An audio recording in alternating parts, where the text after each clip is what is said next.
100%. Trust and brand matter the most. We can get as many leads as we want, but if we can't have a great connection with them and then them trust who we are and that we're not selling them some story, then it's not going to work out.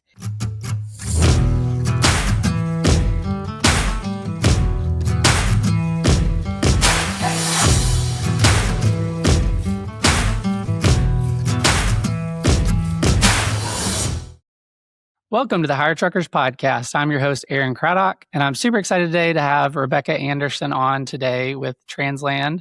Thank you for joining the show today. Thank you for having me. I'm excited. Yeah, so Rebecca is Director of Recruiting, Marketing, and Communications at Transland. And I just think that, like, particularly for our audience, today's episode is going to add a lot of value to help recruiting departments, help executives think about this rapidly evolving market. And so I had seen Rebecca recently on one of Charles Gracie's podcasts with Josh Kramer. And so just super excited you came on in short notice. And I think we're going to have a lot of fun today and add a lot of value to the industry. Yeah, looking forward to it. So one of the first things that I noticed, like when I was looking at your LinkedIn, is you have this quote. So in the background, so if you go to follow Rebecca Anderson on LinkedIn, just look her up. So at the top, it says, if you can't stop, smile as you go by. Mm-hmm. So where did that come from? What does that mean to you? Yeah, that's actually a real photo I took probably in the Insta era of 2016 Instagram with all the heavy filters. It's actually out in Northwest Oklahoma where my grandparents' farm is. So I spent lots of time growing up there as a kid. Small little town called Cherokee, Oklahoma, right along the Great Salt Plains. Lots of dust, lots of grain. And that was a fantastic sign I always saw growing up. And it really resonated with me. And that's how I try to kind of live my life. I can't always be involved with everyone's life. I can't always be available for everyone. But if I can just smile at them and make their day a little bit better, it's going to work. I love that. Yeah, especially, and I think that's especially relevant today, just as the recruiting market is getting a little bit more challenging and more and more fleets are needing to get trucks off the fence or add truck count. We're in an era we haven't been in 3 years. And so with that, we're all, working more hours. Just the magic of just a smile when you run into different people. One of the things I like, one of the people I follow a lot is Ed Milet, and I've spent some time doing some coaching with him. And one of the things he says that he kind of quietly does, which reminds me of this, is he'll like when he sees people, even though he's on the run, he'll just like pray for them, like in his head. Yep. And I just think that's like the coolest thing, like because people can read like a genuine like smile, mm-hmm. and that like you actually care about them versus just like an authentic smile. So anyway, that's super cool. So I'm curious before we dive into recruiting stuff. So farm, like what type of farm? Like tell me about that. Cattle. So growing up, we would go out to Oklahoma. I'd spend, a week or two with my sister every summer out there with my grandparents. Great Depression kind of era, greatest generation. My grandfather was in World War II. My grandmother was definitely the collector of all antiques. So we'd spend a lot of time counting the cows. I'd wake up first thing in the morning with my grandpa. We'd go out, count the cows. Obviously, you're watering the cows and making sure they have food and that they're okay. And then I'd go spend, hours with him at the coffee shop. He would get coffee and talk with the other farmers, and I would get a donut and a Dr. Pepper. So that's how I learned a lot about life and how people really interact, and just doing that hard work and doing the good work that we need, which is very similar farming to trucking too. Mm-hmm. Yeah, so I connect with that on a few fronts. So my mom, Ginger, which part of her brand is, they have a ranch here called Find Joy Ranch. And they don't do cattle. They have a couple horses, 5 donkeys, 3 dozen eggs a day from the chickens. So we have like unlimited egg supply. Like she'll be in the office later today in Austin and she'll bring, I don't know, probably 12 dozen eggs. And so, I mean, we're trying to, which with 3 young boys right now, like we can rock through like a dozen a day. But yeah, so I kind of relate on that front. And just what our boys are getting to learn just from the hard work, like being out there. They'll be out there in a couple weeks for a week, and just, yeah, doing the work with G Daddy and, helping with the horses and helping get the eggs and just doing work. And then the other way I relate to that, my first job at 14 was picking corn in South Alabama. And that's actually, I think if I had not had that job and done that hard manual labor, Mhm. I don't think I would have tried as hard in school and my master's degree and all those things where I was like, I want to work just with my brain and not, and again, I actually enjoyed the work. People made fun of me. They actually said I remember people saying I was kind of like SpongeBob because I was always smiling and happy. Like it just, but yeah, but I just enjoyed being out in nature and picking corn. And I mean, I mean, it was hot, it was crazy, but, um, yeah, just kind of a zest for life. But what I noticed is some people out there picking with me were 55, 60 years old. And I was like, this would be really hard at that age. And just as you get older to always be out in the sun all day. Um, yeah, I mean, it's just a pretty hard manual thing. And so that's honestly what led me to go back and get my master's and get into trucking and work really hard. I think all those steps. So I don't even think we would be on the podcast today without, the influence of the agriculture side of farming in Alabama, which is kind of funny. Oh, When we think about it. So that's awesome. Well, I know everybody's been waiting to get into recruiting, so we're going to get into that. sure. Um, our fleet, what are fleets getting wrong right now? Oh man, for recruiting wise, I would say fleets are getting wrong that it's easy. It's not easy.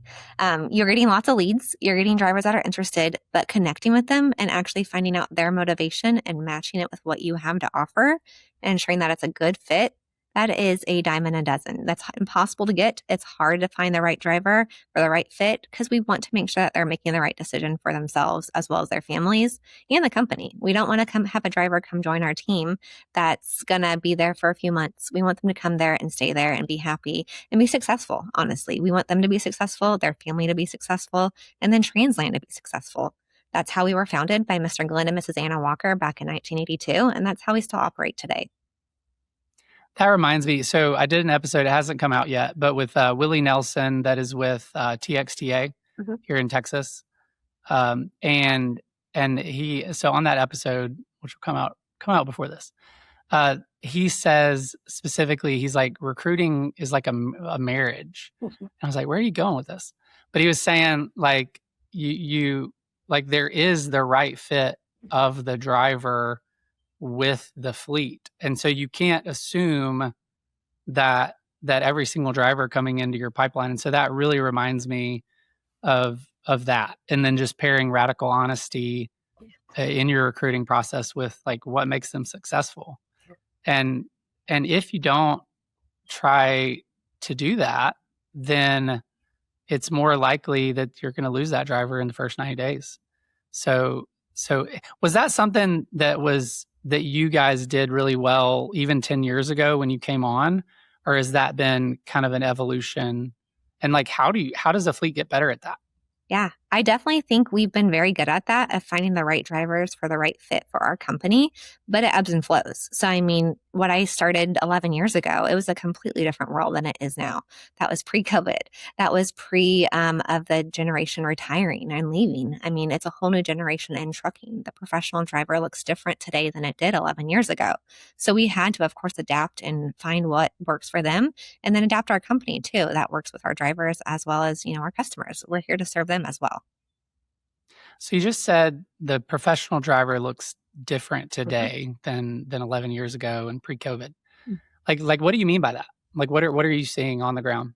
Yeah, we've seen lots of retirements, which is well earned and well deserved. So we want our drivers to retire. We want them to come here and then retire. So we're happy whenever they do retire, but always sad that we're missing a great driver that was here for a long time.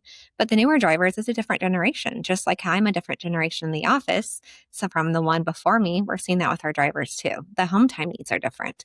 So we've adapted and we are able to get a lot of our drivers home weekly. And if you drive by our facility here in Stratford, Missouri on a weekend, you'll see a lot of blue trucks on the yard, which is a great thing because that means our drivers are getting home to their families. They're able to celebrate with their kids' soccer games or go see that dance recital.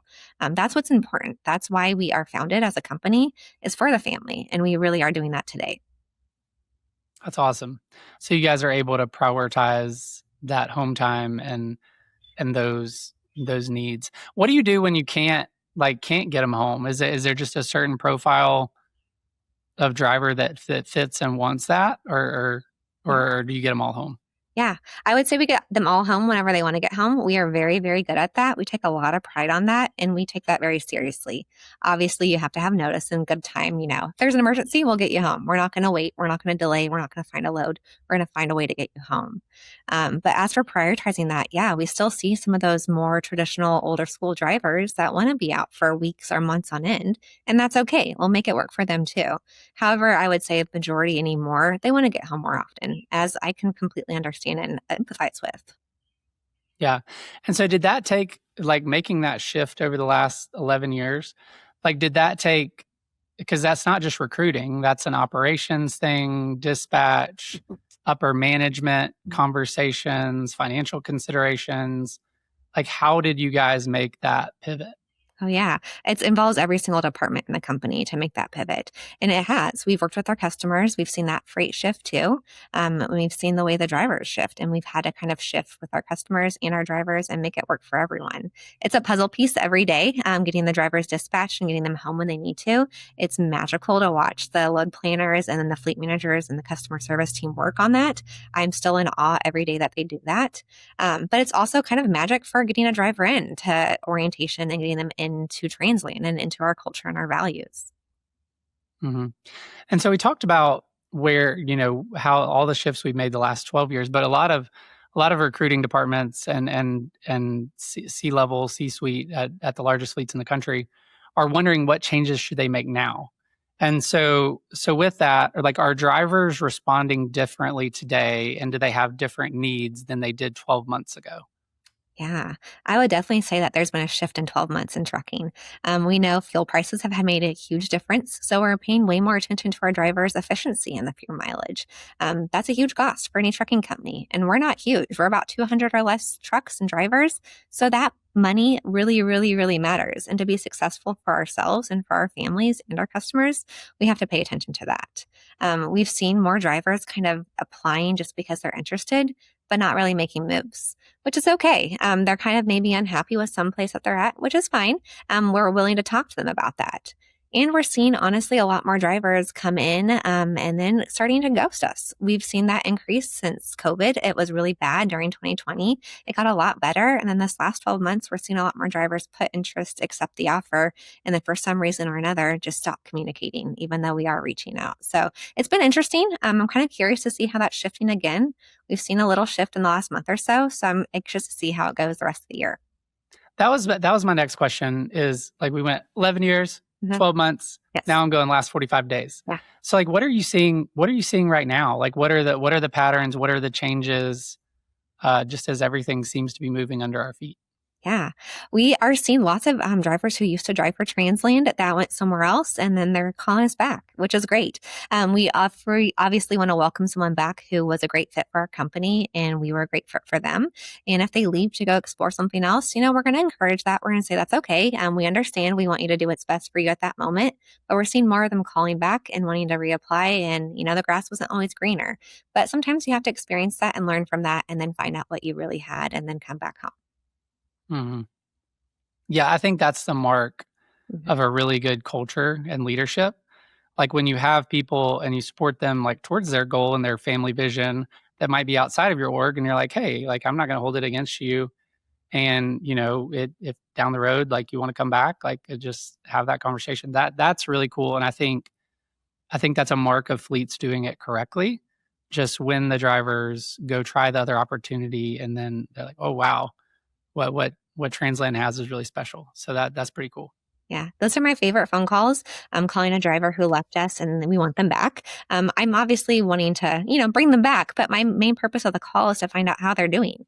Did they leave because they had to be home more often because of a child? Did a spouse get sick that they needed to be home to caretake more? Or did something else happen where they had to just go explore an opportunity? I want to see if they're happy. If they are happy, great. I'm glad to hear that. And I'm better off knowing that. Or, hey, did they miss us and they want to come back, but they didn't want to call yet? I can help open that door for them. That's awesome. Hiring CDL drivers isn't about more leads, it's about better ones. That's why serious carriers partner with Hire Truckers by Trucking Clicks. We don't sell ads. We bring clear strategy, straight talk, and a relentless focus on quality drivers. Even in a tough market, our clients see improved performance month over month by optimizing smarter and making every hiring dollar work harder. For honest insight, sharper targeting, and results that you can trust, visit truckingclicks.com or call 512-982-0816. Hire Truckers by Trucking Clicks. Clarity, courage, results. So next question, kind of going into marketing and recruiting trends, is what makes recruiting marketing actually feel authentic to the driver? Yeah, honesty. So real experiences, having real people. That's how you're authentic, obviously. We are our people. Transland is a trucking company. There's a million trucking companies out there. We all have great equipment. We all have great home time. There's probably a million more in just Missouri alone. But what they don't have is our people. They don't have a fleet manager who knows these drivers by name, that goes to their friends and family's funerals, that's there whenever they need to be in the hospital. They don't have that, but we have that with our people. And that's why we are authentic, is because we can share our people's stories. Why are they successful? What makes them unique? And what makes them part of Transland? That's great, just as from a high level. And I'm curious to actually, because you're over kind of a unique position where you're over recruiting, marketing, and communications. I'm specifically curious about like content, like or marketing message to a driver. Like, what do you guys do to convey that just in your messaging and in your marketing? Yeah, I am never bored with all my different hats that I wear here at Transland. But what I really like to do is get anniversary photos. That's my very favorite thing to do, is find a driver when it's their anniversary. Not only are we taking a photo and celebrating them on social media if they want to be celebrated, but we're also giving them an anniversary bag. Our HR team kind of came up with that idea 3 to 4 years ago. Every year we get a new bag of Transland swag. Nothing is better than having a new hat for your company, or a new t-shirt or a sweatshirt or pin or, notebook. That's a great way that we can celebrate our drivers by not only thanking them for their year of service, but really advocating for them and what they do for our company. I love that. That's awesome. Yeah, I think in this era, like just those physical gifts, are just super powerful. That's awesome. Do you think trust and brand matter today more than lead volume? Oh, yeah, 100%. If we can't have a great connection with them and then them trust who we are and that we're not selling them some story, then it's not going to work out. If they come and find Transland and they research us and they read our reviews, that's what we encourage drivers to do. We want them to stop in. Hey, you're along the road or you're coming in for the weekend, stop by Transland. We'll meet you. We'll take you for a tour, get you inside a truck, let you meet one of your fleet managers, and really hear what's really going on here. We believe very fully in showing them what we can experience at Transland. Do you have drivers that come in just to do that, even though they're not scheduled for orientation yet? Oh, yeah, all the time. We even have people who aren't even in CDL school that come in. We do take some trainees that recently graduated from entry-level driver training schools. So before they even start that, we always encourage them to go check out trucking companies. That's a huge career change. So make sure that you know what you're getting into. And obviously it's expensive to go to school. So we want to make sure that they're making that right decision before putting that money down. And even experienced drivers, come in, stop in. We're along I-44 right by Buc-ee's. So obviously drivers aren't stopping there, but we have a truck stop not too far away. So we encourage them to stop in, come see us, come meet us. So we're based in Texas. Mm-hmm. And so I would be remiss if I didn't say like how much my boys have an obsession with Buc-ee's. Of course. So we have like the Buc-ee's like slap on wrist thing. And then we have the Buc-ee with the America hat, like the 4th of July Buc-ee. Yeah. We have a pillow Buc-ee. We have the ball Buc-ee is what we call him. We have, at one point we had the giant Buc-ee. Oh my gosh. That's their favorite stuffed animal. And Yeah, it is kind of sad that we don't have truck parking at Buc-ee's, but No, but we're really close by it, so they can come park here, hang out, and then we can go to get some lunch at Buc-ee's. mhm. And that brisket is actually pretty good. Yeah, that's what I've heard. Yep. So the next sections is which I'm also really interested to talk to you about some of this is like leadership and growth mindset because everything about just even your personal brand is kind of around that, just growth mindset, making the industry better, making it better for drivers in this new generation that are coming in, just even everything we've talked about so far.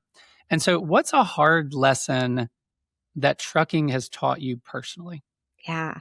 I've been very blessed that I have had some great mentors here. My boss, Laura Gates, who's the president, and then our chairman and CEO, Mark Walker, have been fantastic leaders, and they really care about educating and mentoring our staff. They've led some internal leadership programs. I've been able to get along with the Missouri Trucking Leadership Program as well as American Trucking Association. So those I've learned a lot, but you make a lot of mistakes before you get there. Making those mistakes is so hard, especially whenever you try to not make mistakes. But when you hit them and then you take the accountability of it and you say, hey, here's where I messed up and here's where I need to get better and here's what I'm doing to fix it. That's what makes the difference. That's where you build leadership and build trust with your leaders at the company. And that's how you kind of move forward. So when you made, like, let's say that first big mistake, Yeah. like were you afraid to talk to leadership about it or like, how did you go about that? That's a great question. So probably that very first big mistake I made, of course you have that immediate freak out that you have that guilt. You did something wrong, you knew better, but now you need to fix it. So it's hard the very first time you do it. But like I said, luckily I have great people and great leaders here at Transland that are very understanding. They accept the mistake that you've made whenever you are accountable for it. And then they accept that you're moving forward and fixing it. They have that trust in you, which is really why I'm able to kind of go and grow and do more. That's awesome. That's cool. Yeah, I remember some of the first mistakes I made or in early leadership. Like we had one thing where we accidentally, like being in marketing and advertising and then now technology, when I was leading a large marketing and advertising team, we had one day where we spent, instead of 200 a day, we were spending 20,000 a day on an account. Yeah, and so it was a big thing. And so when my account coordinator came to me and was like, "Hey, I made this mistake," he turned white. Yeah. He was like so paranoid. And honestly, when he delivered that news and it was so much money, I internally I was like, "Oh no, this is bad." And but thankfully I was able to kind of like stay even keeled and not share my internal panic with them. And we ended up, finding a solution, and that account, actually they were actually ecstatic that we were able to get that much traffic for them. So it ended up being a thing, and we just increased that month with the partner. But it could have easily cost us a lot of money. There were several $250,000 mistakes that we had just over those years, but yeah, just that's I found the same thing, just owning up to it. And, not that it's without consequence, but usually if you have a good leadership team, they're going to be like, okay, like, what did we learn from this? How do we prevent it in the future? Like you said, and let's just keep moving. So. Oh yeah, you have to. We're human. We make mistakes. No one's perfect. So I know I'm going to make a mistake again, maybe today, maybe tomorrow, but knowing that I made the mistake, I learned from it and I'm doing better. That's what matters. Mm-hmm. Yeah. And if you're not making mistakes, you're not growing. Right. Like it's like if you do your job perfectly, like in any given day or month, then you're probably not doing as much as you're capable of. And you're not growing. Yeah. So I love it. Which thankfully this season, pretty much everybody in the industry is growing. Yes. Like in terms of like, it's a challenge. And so if you're in it, you're growing. Yes. So was there a season you almost quit or doubted yourself, like in the last 11 years? Oh, yeah. I mean, I've had major doubt every day, probably. Am I doing something right? Am I leading my team right? Am I not supporting them enough? Am I supporting them too much? So you constantly have that doubt. That's the imposter syndrome in any leadership type of role or any role where you're leading people. But there's been some hard days in trucking. I mean, COVID, we had to do a quick turnaround and figure out how to get our entire office remote, switch orientation from all in person, which is what we do really well here, to being almost completely virtual. That was hard, especially when our brand and our values are just that in person, in that communication, in that connection. It was a really difficult thing to do. We learned from it. We were still able to stay relevant during that time frame, still hire drivers when it was really, really hard. And then we've adapted and grown as the industry changes, as the economy changes, because you have to. But there's doubt every day. What gives you optimism about trucking right now? Yeah, I see optimism every day with our new drivers that are coming into orientation. They're meeting our people. They're seeing that, hey, this is real. They were not, telling me a story when they were recruiting me. They're seeing that they can have a great future here for themselves, for their families. And I see optimism whenever we see teamwork. It's very easy to get siloed in what you do in trucking. Recruiting doesn't necessarily work day to day with the service center. But whenever there is that teamwork and you come together for a project and everyone's on the same team and going forward, that's where I see lots of optimism. Mm-hmm. That's awesome. One of the questions when I was just looking back at that I wanted to ask you is when you were on Break Check with Charles Gracie's the Freightwave show. One of the things that you said was like the reality. It's not just about filling seats. It's about creating an environment where drivers want to come and stay. Mm-hmm. And the thing that really stuck out to me about that is the and stay piece. So yeah, elaborate on that a little bit. Yeah. So one of our quotes that we have used, probably since I've been here, so 10-ish, 11 years, is from orientation to retirement, TransLane offers a great career, which is true. We have fantastic career paths available for professional drivers, whether it's through driving or maybe, hey, you want to come in office if we have an open availability. We hire students, so trainees straight out of school. We have over the road. We have over the road flatbed, van. We have casual, which is a part-time position. So you're out for a few days, you're home for a few days. We have independent contractors. We have lease purchase. We have our community trucks, which is my favorite part of my job, is we're giving back. Every mile these trucks drive, TransLane donates 5 cents. It's a fantastic idea that started before I was working here, and we just get to continue it. So I get to go with our professional drivers to career days or go to touch a truck events or go to schools and really just start talking to the next generation about trucking. So walk me through the 5 cent thing. I haven't heard of that. Yeah. Before, like a fleet doing that. So who do you give to? Like, is that on every mile? Like, how does that work? Yeah, it's every mile. So our very first community truck was our pink Miles for Hope truck. We were one of the very first pink semi trucks out there. It started in 2012, obviously benefited breast cancer. So we worked really closely with an organization called Breast Cancer Foundation of the Ozarks. So every single mile the truck drove, TransLane donated 5 cents back to that organization, more than $120,000 in its time frame. Right now we have 2 additional trucks. One is a veteran truck, and it is partnered with Honor Flight of the Ozarks. Same thing. Every mile the truck drives and our professional driver Lee drives, we donate 5 cents back. And then we have Care to Learn Truck, which is an organization founded in Missouri that has chapters statewide, and they meet emergent health, hunger, and hygiene needs of students. That way they can stay in school and be successful. Fantastic trucks, fantastic events. We're in parades, we're going to the schools, and we're just showing kids what trucking is and life as a professional driver. Molly drives our Care to Learn truck and has been really heavily involved in the America's Road team. She's been a captain. So she's gone across the country representing trucking and her career in the industry, especially as a female, more than 30 years, safe miles. So y'all are making the industry better, giving to charity, like inviting just other people into the industry. That's cool. So whose vision was that, like, on your team? Like, was that the executive team, like, a long time back? Like, who thought about that initial truck, and then how has it grown to the 3 different ones? Yeah, it was all completely employee inspired. So an employee started the idea, said, hey, we should do some kind of truck. And then I think it was idea of our leadership. So Mark previously worked in the nonprofit sector, has a huge heart for giving back to the community. And that's what attracted me to TransLane as a whole. And I believe it kind of just sparked from there and grew. The Care to Learn one, again, inspired by employees and then veterans. More than 40% of our professional drivers either have served or are currently serving. It made perfect sense. Why would we not do a veteran truck? Is the better question. That's awesome. Yeah. That's so cool. Well, is there anything that I should have asked today that I have not?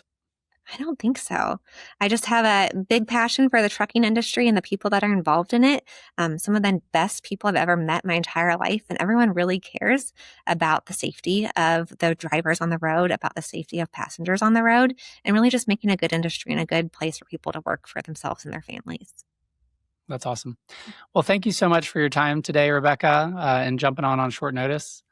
Yeah, just excited. I want to have you back on at some point and just talk about the continued growth, or have somebody on your executive team on, because I think we added again, the spirit of this show is just adding value to the industry. I think you're going to help just even new recruiting directors, new recruiters, just as they hear this and think about like how they can better integrate cross team and how they can better communicate to drivers. There were just so many nuggets from this show today. So I really appreciate you making the industry better and coming on today.